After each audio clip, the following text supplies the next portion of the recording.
Seja muito bem-vindo a mais um episódio do Pod Doutor, o seu podcast em saúde. E aí, doutor Sidney? Fala, Moisés! Mais um episódio para você do Pod Doutor, o melhor podcast em saúde do Brasil.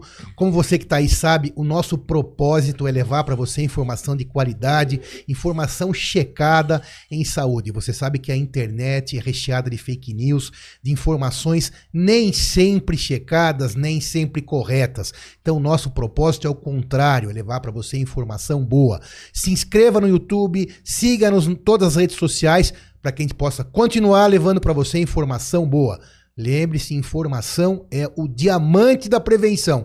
Isso é muito importante. Compartilhe para o doutor, espalhe saúde. Hoje a gente tem a honra de receber aqui Dr. Caio Soares, médico formado pela Egrégia Faculdade de Medicina da USP, assim como eu, meu colega pessoal, meu contemporâneo, já entregamos nossa idade, não tem problema. Hoje, médico, diretor da Teladoc, uma empresa multinacional trabalha com o assunto que a gente vai falar aqui hoje, que é telemedicina. Doutor Caio, obrigado, uma honra tê-lo aqui, obrigado por aceitar o convite, vamos dividir informação, explicar o que é isso para o nosso pessoal. Obrigado, Sidney, é um prazer estar aqui, assim, eu não tenho o hábito de podcast, de conversar nas redes sociais, a gente estava conversando um pouco sobre isso, mas eu estou encantado, assim, com o que vocês estão fazendo, né, eu comecei a acompanhar e acho que o podcast do Doutor é uma ferramenta de utilidade pública. Sem dúvida nenhuma. Esse é o nosso maior objetivo. Essencialmente isso hoje, né? Já podemos classificar assim, né? Se Deus quiser, já por mim já pode. Você que vai decidir, você que está aí. Seja bem-vindo, doutor Caio, novamente. Muito obrigado. Vamos falar de telemedicina. Telemedicina é a consulta através de telas. Isso é uma prática recente? Foi a pandemia que contribuiu para esse tipo de ferramenta ajudar a medicina? Ou já existia em alguns certos casos, alguns anos atrás? Olha, telemedicina, na verdade, é assistência médica através de qualquer tecnologia. Então é muito antigo isso. Tem algumas teorias aí que falam que isso remonta à época da antiguidade, que já se usava algumas tecnologias, obviamente que não inteligência artificial, né? Não tinha na época, mas algumas tecnologias. Por exemplo, se a gente pegar o estetoscópio. O estetoscópio nós estamos fazendo transmissão de sinais vitais através de um equipamento, de uma tecnologia. Isso é uma telemedicina. Estetoscópio é aquele do coração? Aquele que você escuta o coração. Né? Aquilo é uma telemedicina. O termômetro, a gente está usando uma tecnologia para medir um sinal vital do paciente. Então, a telemedicina não nasceu agora. Ela explodiu agora. Né?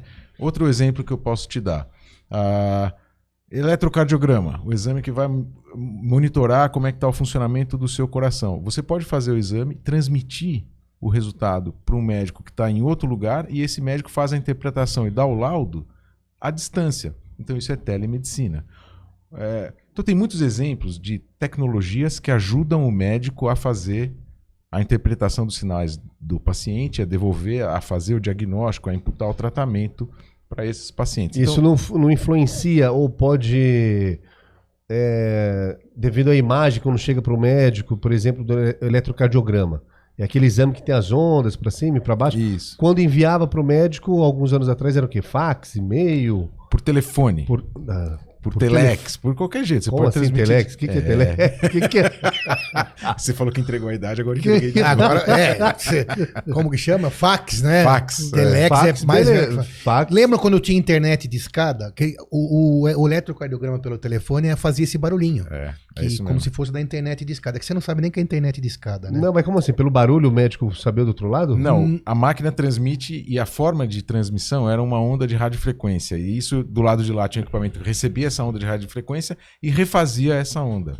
Né? O exame de imagem, por exemplo, um raio-x, tem um equipamento de raio-x, esse equipamento faz o exame e transmite isso à distância para uma sala de laudo onde tem os radiologistas. Ele recebe essa imagem e, obviamente, que hoje, com o negócio do 5G, essa imagem é transmitida instantânea e com uma qualidade altíssima. Você consegue em muito boa resolução. Há um tempo atrás, a resolução não era tão boa. Então, havia uma limitação técnica que hoje, de verdade, já não tem.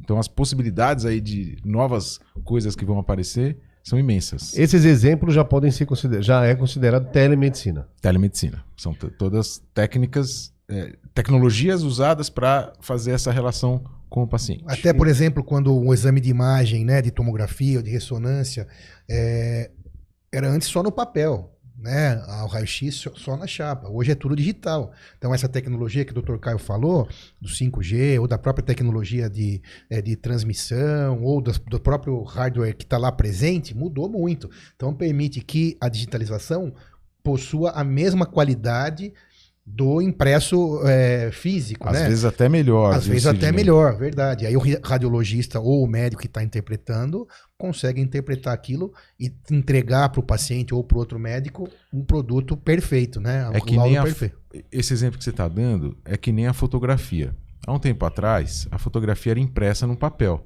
Então eu me lembro, né, de ter álbum de fotos. De novo a gente está entregando. Álbum de fotos. Álbum de fotos. Você imprimia, existia, viu, gente? Você tirava a foto, pegava o filme, ia revelar na fotógrafo, seja lá onde for, e você sai de lá com um álbum de fotos. Hoje, você tem a imagem digital, você tira a foto no telefone. O que você faz com ela? Primeiro que a qualidade é melhor, não fica borrada, tem algumas coisas que corrige. E outra, eu consigo aumentar aquela imagem. Então imagina que para fazer um diagnóstico de alguma coisa que tenha dentro do nosso corpo, a radiografia é uma foto. Só que agora eu consigo, com essa tecnologia mesma do celular, eu consigo aumentar, eu consigo dar zoom, eu consigo melhorar o contraste. Então eu consigo identificar elementos que antes não era possível com a radiografia em foto física, no papel, que era um papel radiográfico. Mais uma vez a tecnologia contribuindo na área da saúde. Muito. Quando fala telemedicina, para você de casa e para eu que não sou da área, remete diretamente à cabeça a consulta online. Faz parte também, vamos falar sobre isso. Faz parte também. Faz parte também. E a consulta online, ela não era proibida? Ou sempre pôde usar e não era usado pelos pacientes? Ou pelos médicos? Ela não era proibida. Ela não era regulamentada, na verdade. Não existia uma proibição. A lei, não existia lei, porque ninguém usava essa modalidade de consulta. É uma modalidade, né? Eu posso fazer consulta presencial no consultório ou eu posso fazer uma consulta à distância através da telemedicina. Isso mesmo antes da pandemia? Isso mesmo antes da pandemia. Então, hoje, você tinha lá uma questão, um problema, você ligava para o Sidney. Olha, tô com uma dor aqui no meu cotovelo. Você pode me ajudar? O que aconteceu? Pô, eu bati aqui, tá roxo. Deixa eu ver. Tira uma foto e me manda. A gente fazia isso. Não é? Sim, ainda faz. Sim. Ainda faz. Isso é telemedicina. Então é possível fazer. Ou você fazia uma chamada de vídeo com o médico, ou você mandava um WhatsApp para o médico, ele respondia. Ainda fazemos isso. Então tudo isso são telemedicina, são consultas feitas através de uma tecnologia, ou de áudio ou de vídeo.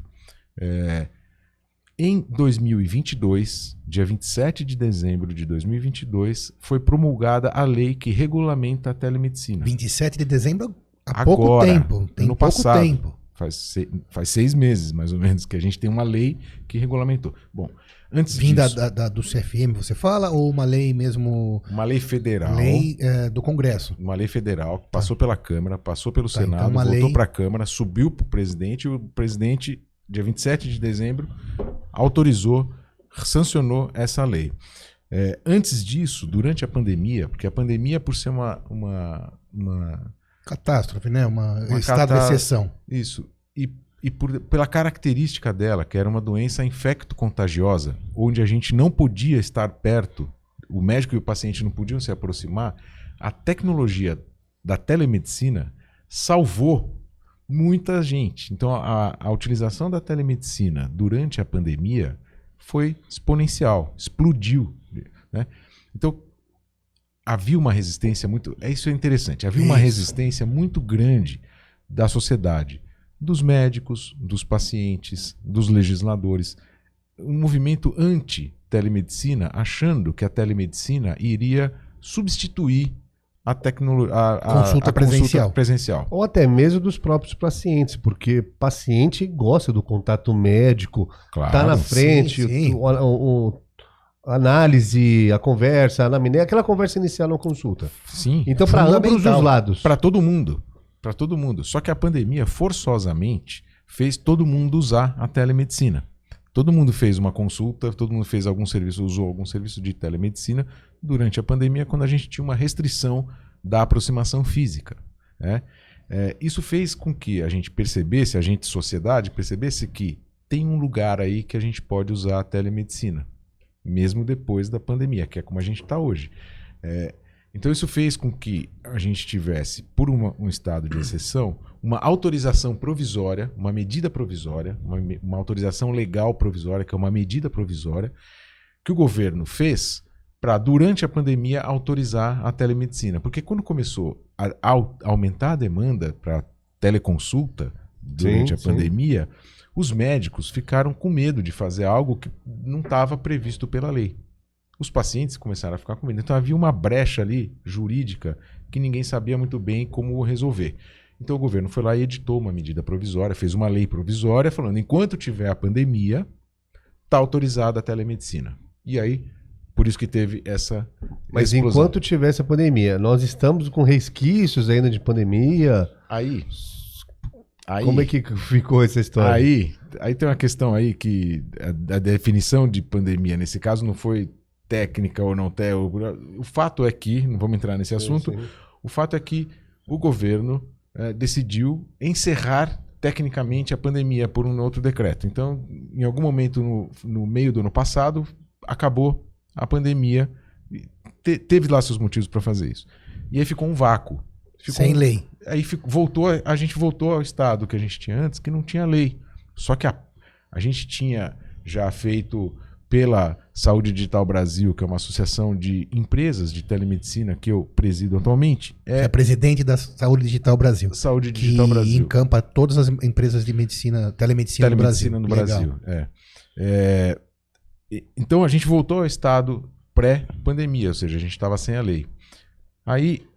Aí começou a discussão já existiam alguns projetos de lei lá tramitando no Senado, no Congresso, para regulamentar isso. E também uma conversa com o Conselho Federal de Medicina. Isso que eu ia falar. Qual que é o posicionamento do Conselho Federal e do Conselho Federal de Medicina, no caso? O Conselho Federal, ele tá lá para representar os médicos, né? Então ele não tem uma opinião. A opinião do Conselho é a opinião dos médicos. Se a gente fizer, e aconteceu isso, uma pesquisa pré-pandemia sobre o uso da telemedicina, existia uma resistência, mais ou menos 65% dos médicos que responderam essa pesquisa eram contra a telemedicina. Mesmo no auge da pandemia? Não, antes da pandemia. Tá. Antes da pandemia. Esse número aí virou ao contrário. Virou 80% a favor. Sim. Logo depois, durante a pandemia, e hoje, se a gente refizer essa pesquisa, nós vamos ter uma maior, muito maior do que isso, né? Então, o Conselho, ao representar essa vontade dos médicos, ele editou uma resolução normativa, que é a forma, é o nome da lei que o Conselho pode fazer. Ele editou uma resolução normativa autorizando e dizendo quais são os requisitos mínimos, quais são os limites técnicos e éticos que o médico deve seguir para poder fazer uma telemedicina segundo as boas práticas técnicas e bioéticas referendadas pelo Conselho. Uma discussão muito interessante que tinha antes da lei era, não sei se vocês vão lembrar disso, mas ficou muito em evidência essa discussão, se a primeira consulta poderia ser por telemedicina ou só os retornos poderiam fazer por telemedicina. Sim, eu me lembro. Essa era a grande dúvida no começo de tudo. E gerou polêmica também no meio médico, né? Gerou e todo mundo era a favor. A polêmica era se fosse autorizada a telemedicina primeira consulta ou o retorno? O retorno estava meio claro que poderia ser por telemedicina. Mas se a primeira poderia. Mas se a primeira deveria ser presencial, e a partir desta primeira presencial, as seguintes, os retornos, poderiam ser feitos por telemedicina. Na visão do médico, a primeira é a principal? A primeira é muito importante, né? Não é a principal, mas é muito importante pela aproximação do... É onde você passa a conhecer esse paciente, onde você consegue identificar quais são os sintomas que ele está trazendo, qual é a queixa que esse paciente traz, e a partir daí você começa a montar seu raciocínio clínico. Então ela é muito importante. A primeira consulta é muito importante. Em pediatria, a primeira consulta, inclusive, ela é remunerada de forma diferente. Não sabia previsto disso. Pela tabela de pagamento dos honorários médicos. É dobrado? Não é dobrado, é 1/3 a mais do que uma consulta normal depois de segmento. Mas a primeira consulta, ela tem esse peso tão alto. Interessante ter falado de alguma especialidade que tem um diferencial na primeira consulta. Como, por exemplo, pediatria. Isso serve para todas as áreas, até mesmo, por exemplo, a psiquiatria, que tem que ter um contato, uma análise um pouco maior do médico no corpo, nos gestos de um paciente, às vezes. Serve para qualquer especialidade? Serve para qualquer especialidade. Mas hoje como tá? Hoje vale para primeira consulta? Então, pergunta minha mesmo do Sidney, para eu aprender também. E quem tá lá também aprender. Como que hoje tá a legislação e o olhar do CFM? O olhar do CFM, então, é o seguinte, Sidney. Sim, está autorizada toda e qualquer... Não há diferença entre a consulta presencial e a consulta remota. Do ponto de vista legal, do ponto de vista prático. Você pode fazer a consulta no consultório, você pode fazer a consulta no pronto-socorro, você pode fazer a consulta por telemedicina. Tem a mesma função social, função técnica e a mesma possibilidade de desfecho clínico. Aquela nuvem negra acabou. Tanto para os médicos, pacientes, na lei, governo. Mas tem um aspecto muito interessante que o Conselho colocou dentro da sua regulamentação e o governo aprovou na mesma linha, que é o seguinte: qual é o limite da telemedicina? Quem coloca um limite? Até quando o médico pode ir? Você colocou bem, né? Você falou, é importante, o paciente gosta de ser visto presencialmente, de você às vezes precisa perceber alguma nuance, ter alguma percepção nessa relação pessoal. Então, claramente nós temos uma limitação, que nós não estamos junto do paciente fisicamente. Quem é que põe o limite para esta atuação à distância? É o médico e o paciente. Então, a autonomia do médico e do paciente está colocada na lei e deve ser preservada. Então, mesma coisa no consultório. Eu posso estar no consultório com o paciente, em algum momento eu começo a tirar a história do paciente, examinar o paciente. De repente eu falo, eu preciso que você vá fazer um exame. Ele chegou no limite que ele pode chegar no atendimento presencial e fala, agora eu preciso complementar isso com um exame. Então você sai do consultório e vai fazer o exame em outro lugar. Na telemedicina é a mesma coisa. Eu estou atendendo o paciente por telemedicina, eu posso chegar em algum momento e falar, chegou no meu limite, eu preciso agora que você venha no meu consultório para eu te examinar. Ou eu preciso que você vá no hospital, no laboratório, fazer algum exame, algum procedimento. E depois a gente volta e continua no ambiente que a gente achar mais adequado. Tudo isso preservando, então, a qualidade do atendimento, a segurança para o paciente, como sempre, né? O paciente sempre foi o centro das atenções. Então, sempre foi o centro das atenções. E uma boa prática médica pede que a gente coloque esse paciente sem dúvida no centro. Sem né, dúvida. Sidney? A gente aprendeu isso lá na faculdade. Sim. E com uma nuance que é da telemedicina, que tem muito paciente que chega pra gente e fala assim, poxa, depois da consulta por telemedicina, porque na consulta com telemedicina você tá olhando no olho do paciente o tempo todo. Não tem como você fazer diferença. Você não pode fingir, né?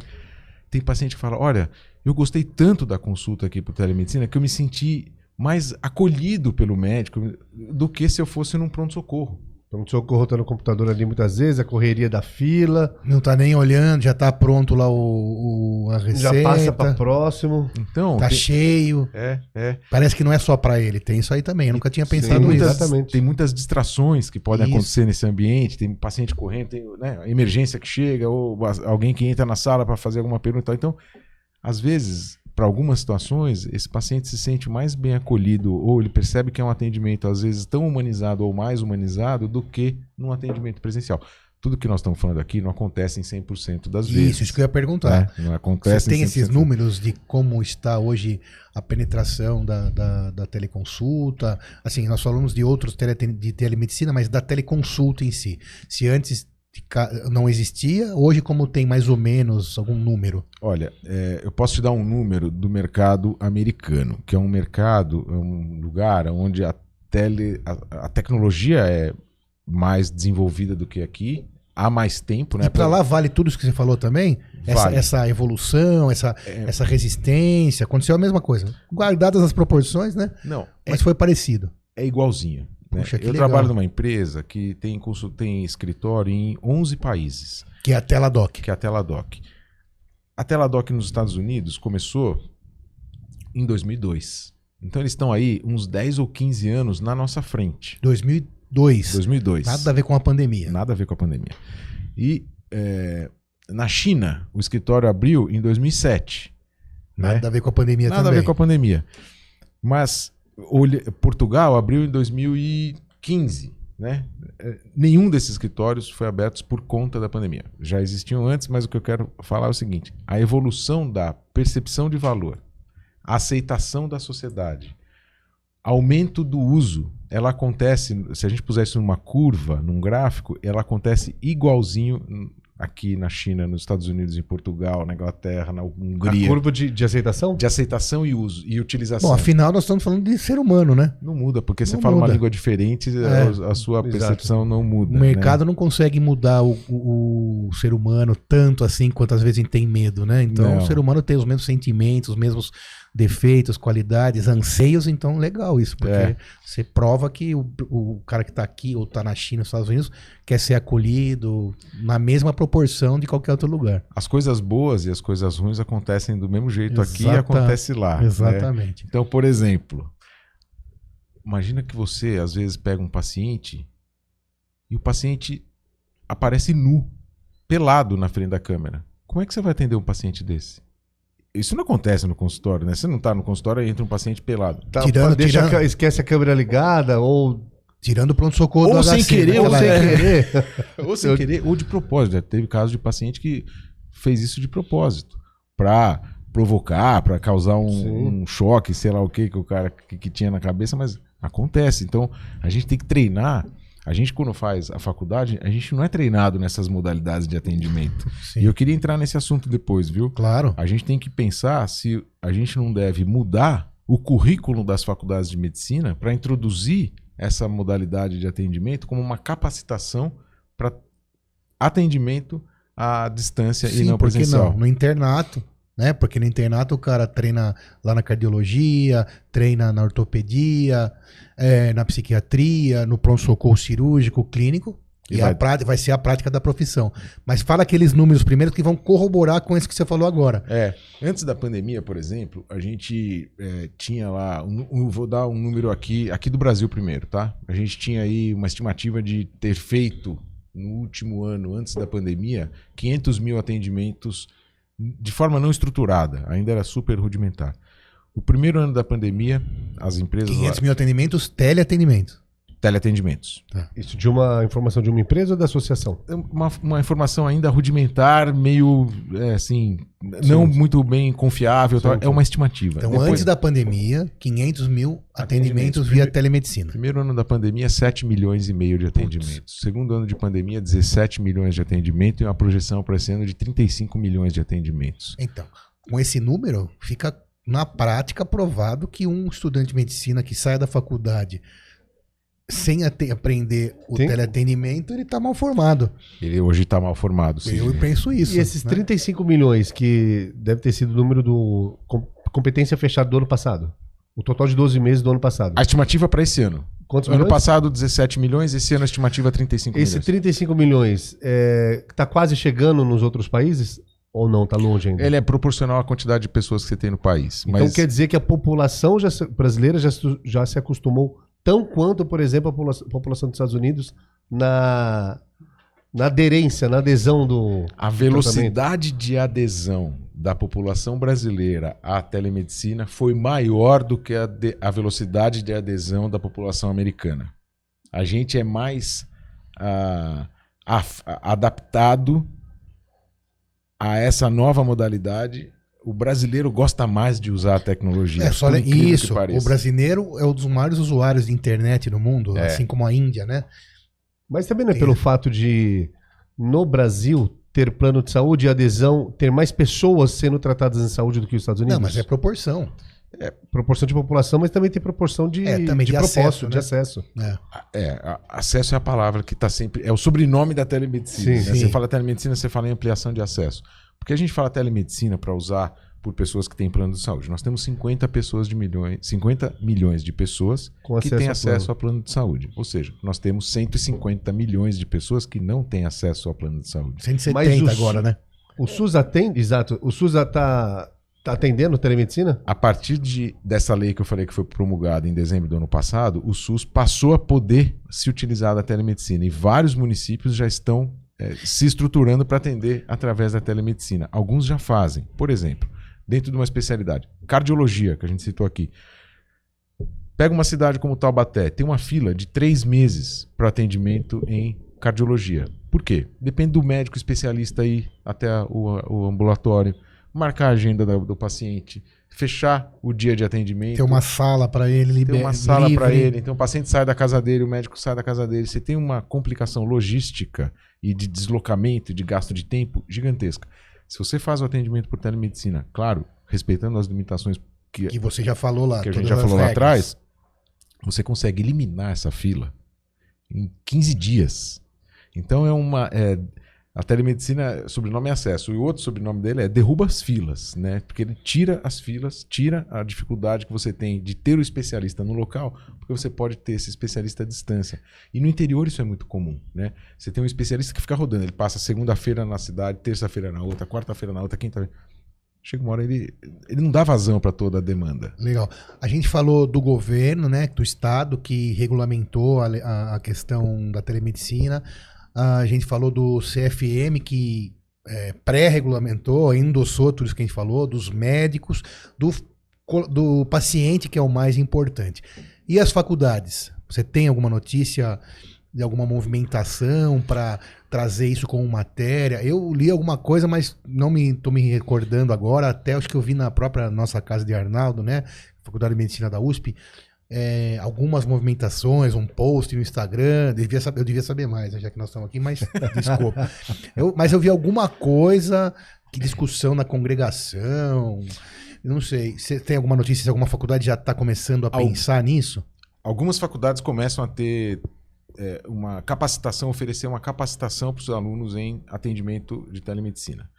E especificamente a Faculdade de Medicina da USP tem uma disciplina de telemedicina chefiada pelo professor Xiao Wang, que ele é um batalhador, né? Ele levanta a bandeira da telemedicina há muito tempo, é uma referência em telemedicina. Mando aqui um abraço ao professor Xiao. E ele tem um projeto de estruturar dentro das faculdades de medicina, não só da Faculdade de Medicina da USP, mas de outras faculdades de medicina, um curso de capacitação para atendimento em telemedicina. Nos Estados Unidos, só para vocês terem uma ideia, isso já é uma disciplina. Aqui não é o Dr. Xiao Wang, ele dá um curso de capacitação, mas ainda não é uma disciplina da grade oficial. Da graduação, ainda não. Vai ser, não tenho dúvida que vai ser. Tem que ser. Em breve, porque imagina, 70 milhões de atendimentos em breve, divide aí pela categoria médica, é um número incrível, né? De uma média já incrível, nenhum médico vai conseguir fugir de atender e precisa entender direito para atender bem, né? É bom para todo mundo. Isso, exatamente. É bom para o paciente, que agiliza, é bom para o governo, para todos, por causa da questão de fila. É bom para o médico, que consegue organizar melhor sua agenda, não ir para outras cidades, acelera o processo. Aumenta a produção do médico. Sim, não tenho dúvida. Doutor Caio, a gente está falando aqui de todas as questões aqui sobre a telemedicina. Também temos os pontos negativos, que podemos falar daqui a pouco, mas continuando sobre os positivos, né? O convênio, por exemplo, como é que tem sido essas consultas? Eu penso que talvez, no geral, pode até ter aumentado o número de consultas. Como que tá isso aí? Eu não tenho os números, claro, Sidney, né? Absolutos, assim. Aliás, um spoiler. Pode dar um spoiler aqui? Opa! Saúde Digital Brasil vai lançar um painel de indicadores com todos os números relacionados à telesaúde no Brasil. É a primeira iniciativa que tem nesta... Primeira iniciativa séria. Saúde Digital Brasil. Vai lançar um painel de indicadores setorial. Então, todos os números da telemedicina de todas as empresas que fazem parte desse conglomerado chamado Saúde Digital Brasil vão estar neste painel de indicadores. Em setembro, comecinho de setembro, sai a primeira versão desse painel. Então, nós vamos poder ter um monte de números de indicadores para poder falar melhor. Mas, sim, para os convênios, é uma consulta como se fosse uma consulta presencial, né? Acontece que se esta consulta, assim como acontece a gente não pode diferenciar, eu não consigo diferenciar muito os problemas da consulta presencial com a consulta não presencial. Se você faz uma boa consulta, tira uma boa história do paciente, o médico é bem formado e consegue chegar num diagnóstico, ou seja, ele é resolutivo na consulta presencial, ele resolve o problema do paciente, assim como é na consulta por tele. Se na teleconsulta eu não for resolutivo, eu vou gerar um problema para o paciente, porque ele vai ter que usar outro outro serviço do sistema, ele vai refazer a consulta, ele vai refazer exame, então vai haver um desperdício. A gente fala muito de desperdício de recursos. E todo saúde. mundo sai perdendo no desperdício, Todo né? mundo... Sai perdendo o paciente, que vai ter que aumentar o valor do seu plano, o plano que vai ter uma consulta a mais, a empresa que paga o plano do colaborador vai ter um sinistro maior, ou seja, um aumento do uso, todo mundo sai perdendo. Então, o tempo do paciente. O tempo do paciente. Então, quanto mais bem formado for esse médico, quanto mais bem preparado ele for para fazer esse tipo de atendimento, melhor para o sistema, melhor para o paciente, melhor para a fonte pagadora, melhor para o governo, melhor para todo mundo. Né? Melhor para todo mundo. Melhor para todo mundo. Por isso que é importante, voltando, por isso que é importante as faculdades de medicina prepararem os médicos adequadamente. Quanto mais gabaritado tiver o médico, melhor ele vai conseguir usar essa ferramenta a favor do paciente e ser mais resolutivo. Mas como você falou também, o médico que não seria resolutivo na presencial é o mesmo que vai atender no tele. E claro, né, até o teleatendimento, assim como o presencial, respeita a autonomia do médico e se ele julgar que precisa pedir ou não tal exame, dar continuidade, encaminhar para o especialista, isso logicamente está mantido. E assim, se as faculdades não correrem com isso, elas vão aumentar cada vez mais o problema, porque está chegando tanta tecnologia nova, né? Ou vai abrir espaço para outras empresas darem curso disso. Ou vai abrir, já existe. Mas eu ia chegar num outro ponto, né? A tecnologia está avançando tão rápido. Agora a gente tem a inteligência artificial. Como é que nós vamos usar a inteligência artificial a nosso favor? Vai fazer parte da nossa... Já faz parte da nossa vida, né? Já faz parte da nossa vida. Mas especificamente usando a telemedicina, as ferramentas de apoio ao diagnóstico. Ou seja, ferramentas que vão ajudar o médico a raciocinar em cima de um conjunto de informações maior, vão chegar ao ponto de ajudar o médico a melhorar o diagnóstico, a acertar mais o tratamento para cada tipo de paciente. Isso vai sendo cada vez mais rapidamente incorporado. Ou seja, as faculdades de medicina vão ter que tratar desse assunto de forma urgente, senão vão ficar para trás. Doutor Cid, vi outro dia. Lá vem, vi na internet. É o negócio que enfia no nariz, explode. Não, vai falar hoje ou não? Enfim, no nariz explode. O uso do chat GPT na medicina. Boa. Eu li alguma matéria que alguns médicos estão utilizando dessa ferramenta para chegar em algum possível laudo, um possível diagnóstico. E acrescentando a fala do Moisés, também uma pergunta do Sidney para o Caio, para eu aprender. Isso acontece em muitos grupos, né? E também em outras profissões, né? Que a inteligência artificial vai substituir a categoria. Aí sempre sai aquela mesma historinha que na China você entra numa cabine e sai com uma receita médica. Até quando, na sua opinião, ou o que você viu em relação a isso, já que você está imbuído aí toda a questão das tecnologias, né? Você ouviu falar alguma coisa sobre isso? O que você me diria? Tem alguma notícia? A cabine que você entra e já sai com o diagnóstico e o medicamento é uma questão que já não é da China. Tem no mundo inteiro. Peraí, isso existe? Acho que a telemedicina é isso, né? É isso. Você tem uma cabine de atendimento. Lembra? Não sei se você vai lembrar. Existia uma máquina de tirar fotografia, que você ia dentro do... Você sentava lá, tirava uma foto, fechava a cortina e saía. É uma cabine como aquela, só que maior, que tem uma câmera e tem alguns equipamentos que você pode colocar ali dentro. Então você tem um termômetro, isso está ligado ao sistema, então ele vai transmitir não só a imagem da sua consulta, mas ele vai transmitir alguns sinais vitais. Você pode pôr um equipamento aqui para medir o batimento cardíaco, para medir a pressão arterial, para medir a temperatura e por aí vai. Então ele vai transmitir a imagem de vídeo para um médico que está em outro lugar e junto com essa imagem alguns sinais vitais. Isso vai ajudar o médico a fazer, a compor o diagnóstico. Ele compondo o diagnóstico, ele foi lá, você está com uma gripe, tá? Eu posso tá com dor de cabeça porque tem uma gripe. Eu posso prescrever um remédio para dor de cabeça. E na máquina já tem um dispensário. Então ele prescreve e o paciente sai de lá com a receita, mas não só com a receita. Pode ser até com a medicação. E já sai com a medicação. Mas tem um médico no outro lado. Isso só é autorizado, feito então, por... É que pergunta nos grupos, sai lá que não tem médico.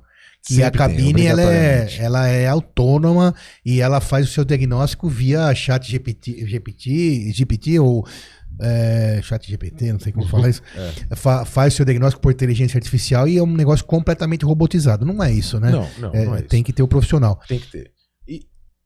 Pode ser, né? E existe a chance de alguém acessar um serviço desse e fazer pergunta para a inteligência artificial e receber uma resposta sobre um determinado. Olha, acordei com o nariz escorrendo, uma dor de cabeça, tive febre ontem à noite e tal. E ele pode falar, pô, você tá com uma gripe, ou tá com Covid, ou tá com pneumonia. Ele pode dar um diagnóstico, né? A responsabilidade de o que eu faço com essa informação, como a gente hoje pergunta para o Google as coisas, nós vamos perguntar para a inteligência artificial. Ele vai me dar a resposta, eu aceito ou não. Né? A responsabilidade hoje é do paciente, de aceitar ou não. É o que a gente fala aqui no começo, que a internet é recheada de informações não checadas. Aqui nós estamos falando de informação, o Dr. Caio, Sidney, Moisés, trazendo para você informação boa. Né? Agora no Google ou no ChatGPT você pode até ter informação de qualquer tipo. Né? Você não sabe se é boa ou não. Sabe de onde veio. Porque se a mesma coisa tem 100 respostas, a primeira combina 0 com a última. Né? Então... Você pensa que a primeira é a correta. E a gente tem essa tendência, né? Não, a primeira é mais paga. É a mais paga. A maioria das vezes. Isso é. Às vezes tá no cantinho lá patrocinado, o anúncio. É feito para te engolir, na verdade, né? Não dá para você... Tem que questionar, tem que abrir o seu leque e ver tudo para você tirar a conclusão. Né? Não vai acreditando em tudo que você vê que não vai dar certo. E as tecnologias, sempre que aparece uma... Outro dia eu vi um cara falar um negócio super legal. Sempre que aparece uma nova tecnologia, a gente aumenta a distância social que já existe. Por que isso acontece?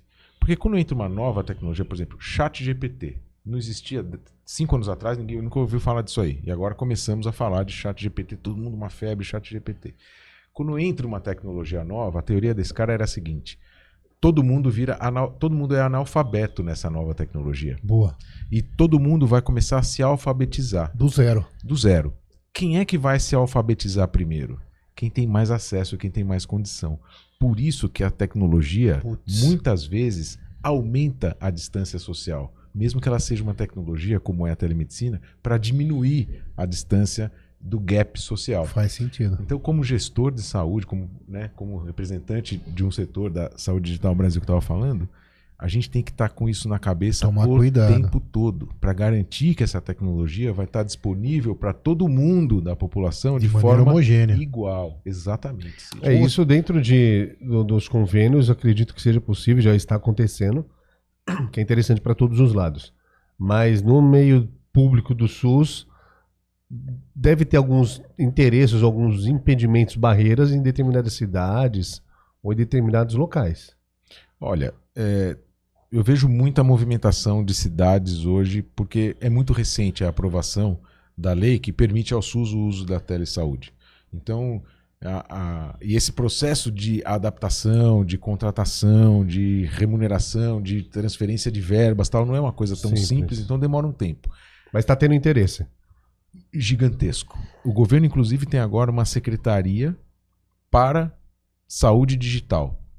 Muito uma bacana. Secretaria com poderes de regulamentação e está fazendo um trabalho bastante, envolvendo muita gente nessa discussão, está ouvindo muita gente, está construindo muitas discussões para que a saúde digital faça parte do SUS. O primeiro exemplo disso, todo mundo aqui quem foi vacinado para o Covid e precisa do comprovante, do certificado de vacinação, tem um aplicativo do governo chamado Conecta SUS, Conecte SUS.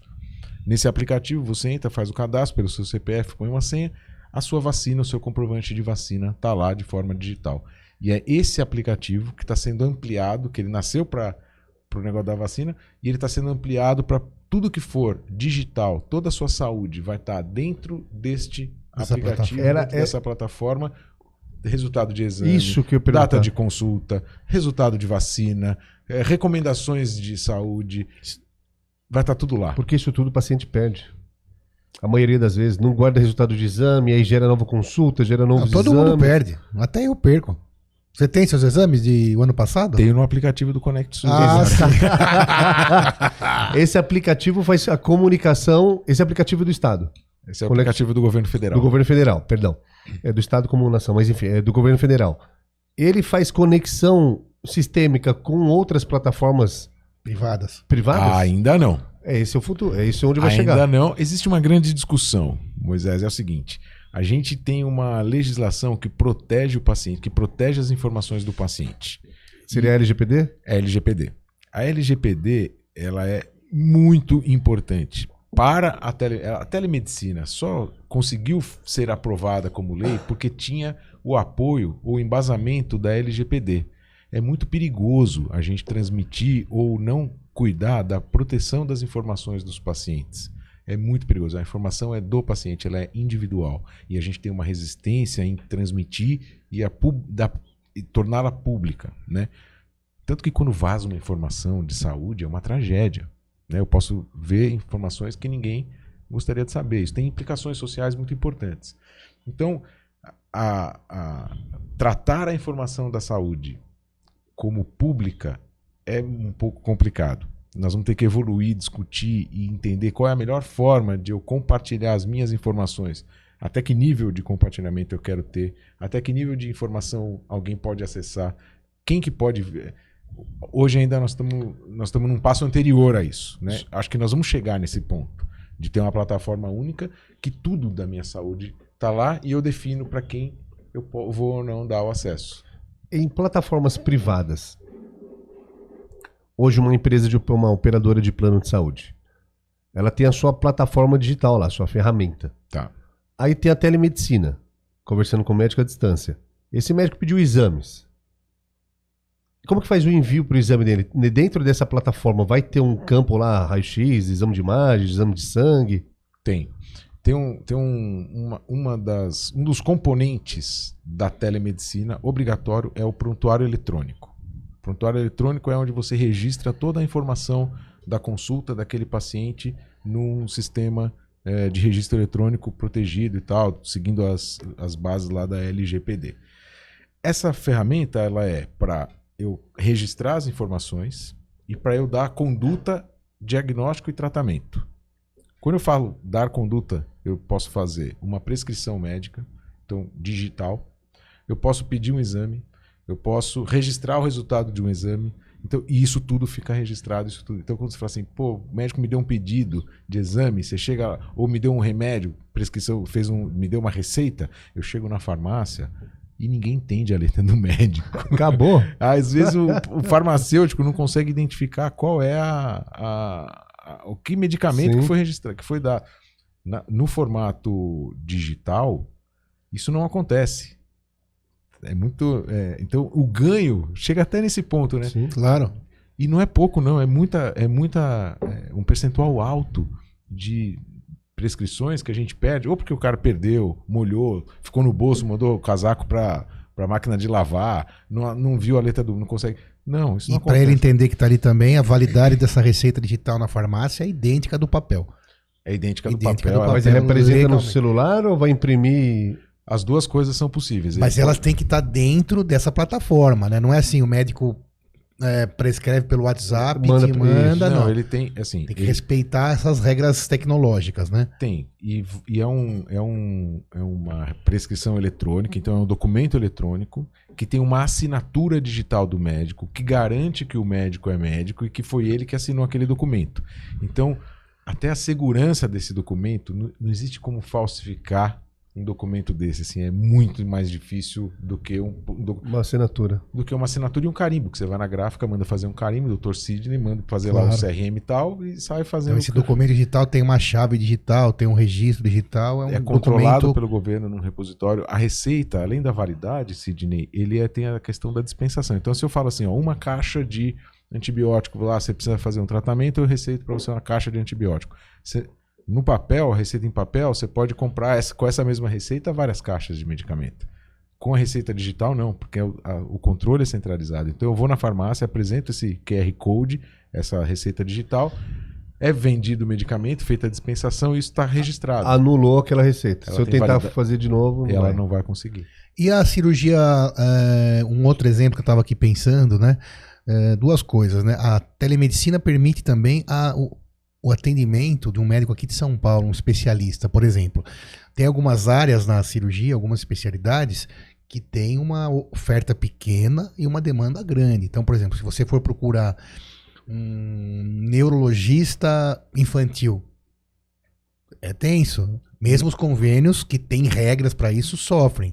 Então, agora imagina isso lá em Manaus ou lá no Rio Grande do Norte. Então a telemedicina também permite que esse especialista possa atender em outros estados. Pode atender em outro estado? Aliás, perguntando.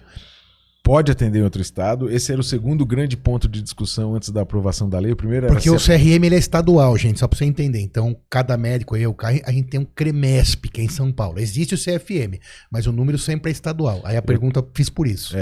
O atendimento presencial eu posso fazer no estado onde o meu registro médico está feito. Para atendimento em telemedicina, vale o seu registro estadual, vale para atendimento em todo o território nacional. Está nessa legislação que você falou no começo. Legislação que foi aprovada no ano passado. Isso permite que o especialista, como você citou, o neuropediatra, por exemplo, possa fazer um atendimento aqui de São Paulo para qualquer estado brasileiro. Isso amplia isso é incrível, isso é incrível, isso pode ampliar o acesso. A outra coisa, um cirurgião. Hoje nós temos tecnologia robótica. Essa era a próxima ilustração que eu queria dar da robótica. A cirurgia robótica o médico está aqui numa sala, ele controla o equipamento à distância e ele faz uma cirurgia. Claro que tem que ter lá alguém acompanhando. Pergunta, a distância, qual distância? Isso que eu ia falar. Pode ser daqui qual limite? Até onde transmitiu o sinal. Porque o sinal que permitiu isso, Moisés. Porque imagina... Daqui até na China? Sim, então, claro. Então... eu também não sei... Acho que a China não é o limite. Ué, nós temos... Sim, nós vamos habitar outros planetas daqui a pouco. Mas já está tendo, será, cirurgia à distância em outros países? Já está tendo. Já está tendo. É um português meio estranho. Não sei. Acho que dá. Passou. Até para mim soou estranho. Mas, sim, já acontece em algumas situações. Ainda não é uma modalidade amplamente utilizada, mas com o aumento da segurança da transmissão dessas informações, com o aumento da acurácia dos equipamentos, dos robôs e tal, vai se tornar cada vez mais e mais rotineiro, especialmente para algumas cirurgias que têm um número muito reduzido de especialistas. Profissionais qualificados para fazer essa cirurgia. Sim, exatamente. Vai acontecer o mundo vai ficar mais conectado ainda. O mundo vai ficar... Em saúde. Da parte médica. Vai. Porque... Agora, desculpa, sim, vai ficar, mas eu acho que a gente tem que pensar pelo outro lado. Você colocou um negócio no começo. O paciente gosta do contato humano. É difícil para o paciente ser operado por um cara que eu nem sei quem é lá da China. Exatamente. Não é porque a tecnologia está à disposição que a gente vai usar. Exato. Que a gente vai usar. Então, pensando bem, mas faz sentido também, né? Imagina você aqui no Brasil, pra gente inverter o jogo, ser operado por um especialista que tá lá na Alemanha que você nunca viu. Mas espera aí, falando como paciente. Isso, e vocês também são pacientes, mas vamos lá. Se você é meu médico de confiança, falar, cara, o melhor especialista é nesse cara, vai te operar à distância, vai ser assim. Entrar um procedimento, minha confiança tá no meu médico. Se ele assina embaixo, eu assino embaixo. Eu, Moisés. Moisés, vou te dar um exemplo pessoal, então, eu sou paciente. Se ano passado eu tive uma hérnia inguinal, que é um procedimento razoavelmente comum, e eu fui no meu médico, e aí eu perguntei para ele, vamos fazer a cirurgia? Tem que fazer a cirurgia? Tem que fazer a cirurgia. Nós vamos fazer ela do modo tradicional, ou por laparoscopia, ou por robótica, né? Que é um robô, ele controlando o robô. Ele falou, Caio, a recidiva, ou seja, a chance dessa hérnia voltar a acontecer se eu fizer pela robótica é 0,5% maior do que se eu fizer tradicional. Na mão. Eu falei, então nós vamos fazer na mão. Ele falou, pô, você que é o cara da tecnologia, não sei o que você precisa. Mas tudo bem, quem manda é o paciente. Quem manda é o paciente. Isso é importante. A autonomia do paciente tem que ser preservada. Exatamente. Nessa relação, sempre o paciente é que manda. A gente tem vários outros exemplos aqui, que é o paciente que tem que estar orientado, tendo o diamante da informação, sabendo os riscos, custos, etc. Mas é ele que vai decidir, né? Eu ia decidir também como você. Porque apesar do pós-operatório ser mais sofrido um pouco, mas eu tenho confiança que o resultado aqui tá garantido, né? E aí o médico vai ter a opção de falar, não, eu então vou te passar para outro médico, que é o especialista na cirurgia convencional, ou vou ser comigo vai ser a robótica. Também. Também pode, a decisão, Que a decisão vai de voltar também. de novo Mas, pro paciente. mas deve ter Isso. questões legais quando ultrapassa barreiras de países, entre os países. Ah, sim. De países, imagino Isso. que sim. Isso já tá meio... É a segunda discussão. discussão que nós vamos ter que pavimentar. É um caminho que não está pavimentado ainda, né? Nós vamos ter que pavimentar esse caminho. Mas tudo passa, Moisés, pelo paciente. Se ele autorizar, se ele disser, eu concordo, ele tem um termo de consentimento livre e esclarecido. Isso é um documento que faz parte da rotina hoje dos médicos, dos hospitais, qualquer serviço em saúde. Qualquer tratamento que você vai se submeter, você tem que ser informado quais são os riscos, o que pode acontecer com você, o que pode dar errado se você autorizar a fazer esse tratamento. Quando você autoriza isso, inclusive você pode falar, olha, eu autorizo fazer uma cirurgia usando um robô por um médico que não está aqui no nosso país, está em outro país e tal. E você autorizou e seguimos em frente. Ainda tem um monte de brecha, porque pode ser que a lei do outro país não seja a mesma do nosso. Então ainda é um caminho que vai precisar ser construído, né? O caminho jurídico legal para garantir a segurança de todo mundo. Tá. Mas a tecnologia já permite. Outra coisa, obviamente, assim, é meio chover no molhado, para falar uma frase horrível. Aí o colega que tá ali, você que tá aí, deve estar perguntando, mas como que o médico examina pelo teleatendimento? Não dá para ele encostar em você. E aí, obrigatoriamente, sempre em prol do paciente, vai ter que partir para uma presencial, né? Você não vai conseguir fazer, muitas vezes, não dá para fazer sua rotina ginecológica pelo teleatendimento. Aí tem que esclarecer isso, eu acho, né? Não dá para você não fazer o toque da próstata pelo teleatendimento, que não significa que você não possa ter uma consulta com um urologista. Exatamente. Né? Então, se você ia fazer o toque, ia precisar de uma outra consulta sem fazer o toque, aquela segunda pode ser pelo teleatendimento. Né? Pergunta nessa fala, Dr. Sidney. Vocês são dois colegas da mesma área. Proctologista. Fala exame de toque. Exame de toque é o proctologista que faz, né? Urologista. Urologista. Dr. Renato Falsi, obrigado, Falsi. Habituei aqui, né? Aí vamos supor, vocês dois são colegas urologistas, um tá em São Paulo, o outro tá no Rio Branco, lá no Acre. Só que vocês são colegas e conhecem a competência de cada um. E o Dr. Sidney aqui em São Paulo tá atendendo uma pessoa lá no Acre, só que precisa fazer um exame de toque. Ele pode passar essa consulta, em vez de a pessoa vir até São Paulo, fazer um colega autorizar fazer esse exame de toque, por exemplo, lá no Rio Branco? Se o paciente autorizar, sim. Problema nenhum.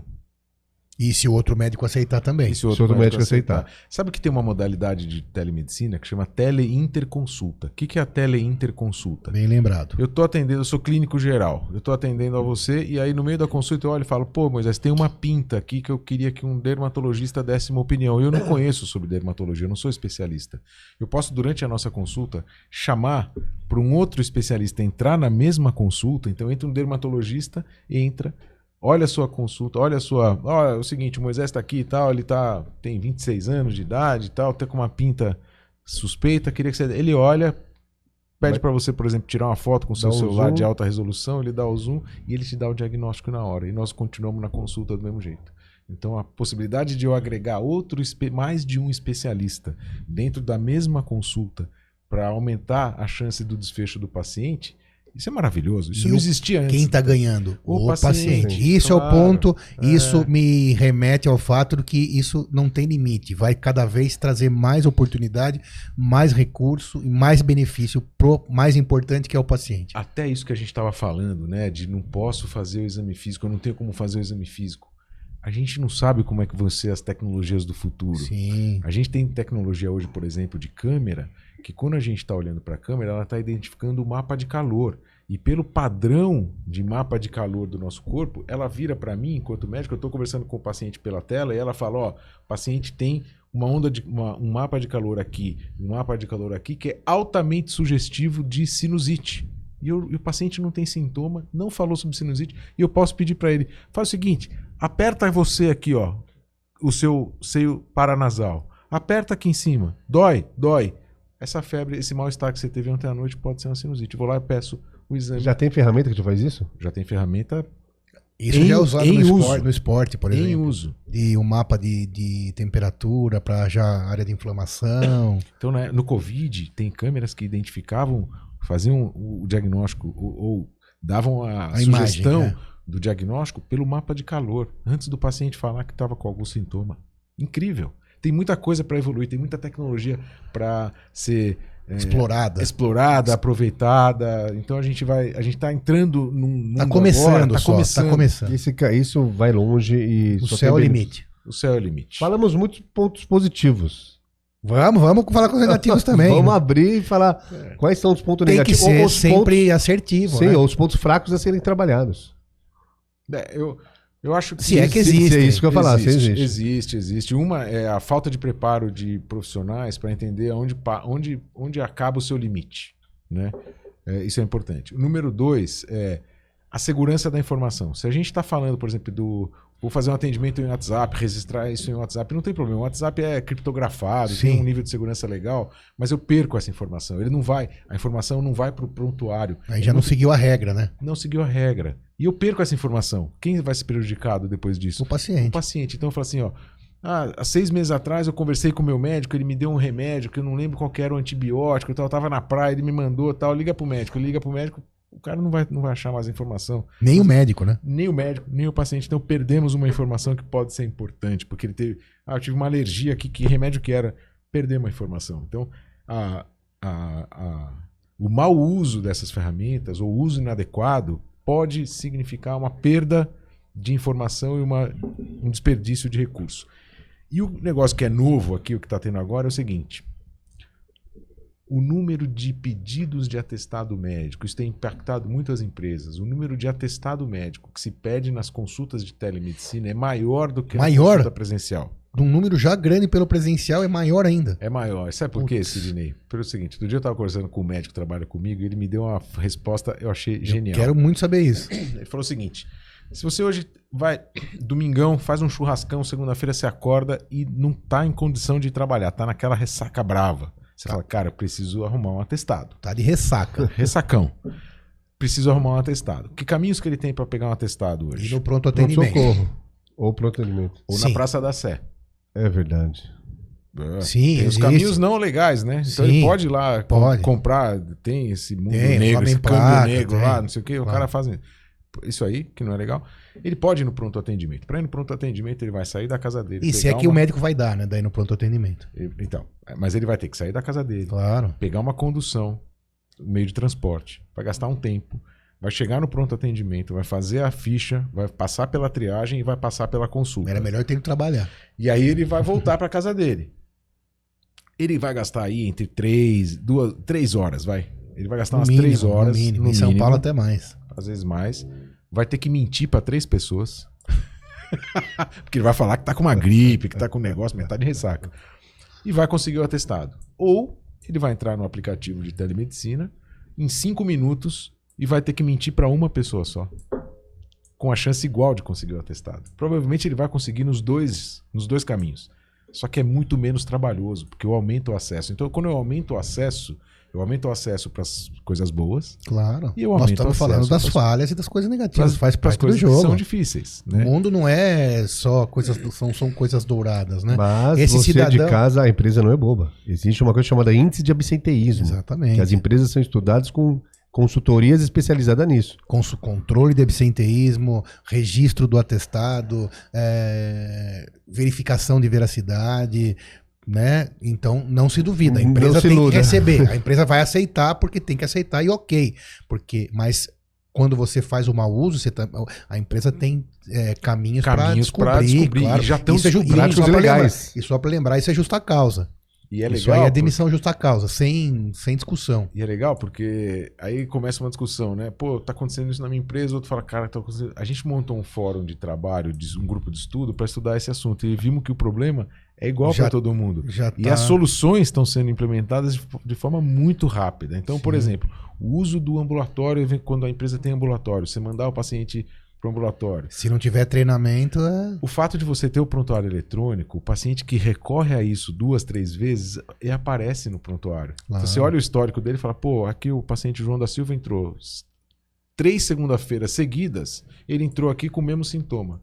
Peraí. Acende já uma luzinha. Acende uma luzinha. Então a tecnologia também aumenta a chance de você ter esses controles, né? Nós estamos numa fase de aprendizado, as coisas são muito novas. Sim. Mas é um assunto interessante. Lembrando que a gente não está dizendo que aquele que está doente não mereça e precise muito do atestado. É isso aí.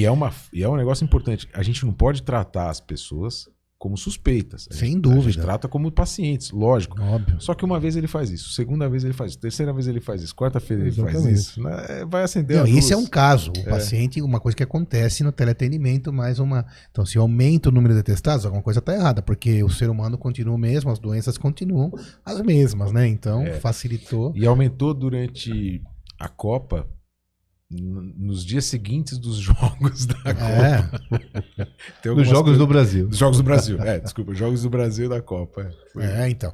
E quando você compara também com outros países, né? Japão, por exemplo, o número no Brasil é um pouco diferente. Mas isso dá um outro podcast inteiro. É isso aí. Moisés aprendeu bastante Demais, hoje. doutor Caio. Muito obrigado. Aprendi também muito hoje com o Dr. Caio Soares. Palavras finais, uma mensagem, um recado que você gostaria de deixar sobre tudo isso muito legal que a gente falou aqui, para quem está nos ouvindo. O que vai acontecer com essa tecnologia, com tudo isso? O que você falaria para a gente? Eu diria o seguinte, que não é, como do mesmo jeito que não é uma novidade, ela não vai acabar, não vai parar por aqui, né? E a gente vai ter cada vez mais novas tecnologias para a gente experimentar, para a gente usar, para usar a nosso favor, né? Tô falando aqui como paciente também, fico muito feliz. Vou dar um exemplo. Meu pai, no começo da pandemia, quando eu falei, tô trabalhando com telemedicina, tá? Meu pai é um pediatra com 79 anos, daqueles tradicionais. Não sabia, que legal. E ele não acreditava nesse modelo da telemedicina e tal. Começou a pandemia. Eu tive essa conversa com ele antes, e aí começou a pandemia. Todo mundo em casa, não sei o quê, passa uns 2, 3 meses, ele me liga, olha, dá uma olhada nisso aqui que eu fiz. O que ele fez, cara? Ele tirou, achei muito legal. Ele imprimiu um banner na casa dele, pôs lá atrás de uma cadeira, montou um computador com câmera, não sei o que lá, como se ele estivesse no consultório, para o paciente ter a sensação que ele colocava a roupa que ele usa no consultório, usa branco, né? Que não é tão comum mais hoje, mas usa roupa branca e tal, para atender os pacientes que começavam a ficar sem poder ter atendimento. Ele falou, eu preciso atender os pacientes, precisam ser atendidos, ninguém deixou, a doença não deixa de existir porque a gente está em casa, separado fisicamente. Então, mesmo uma pessoa que tinha alta resistência passou a utilizar, esse para mim é um emblemático. Assim, sim, a favor do paciente. A favor, e foi o pedido do paciente, foi em prol desses pacientes que essas mudanças todas aconteceram. E ele continua fazendo teleatendimento? Continua fazendo. Daí acabou a pandemia, agora ele continua. Como ele chama, seu pai? Francisco Soares Neto. Doutor Francisco Soares Neto, sorte dos pacientes que eu tenho como médico, sorte das pessoas que eu tenho como amigo. Caio, obrigado. Até o próximo episódio. Pode, doutor, compartilhe, espalhe saúde. E sorte de quem está vendo o programa. Sorte de você também. Obrigado.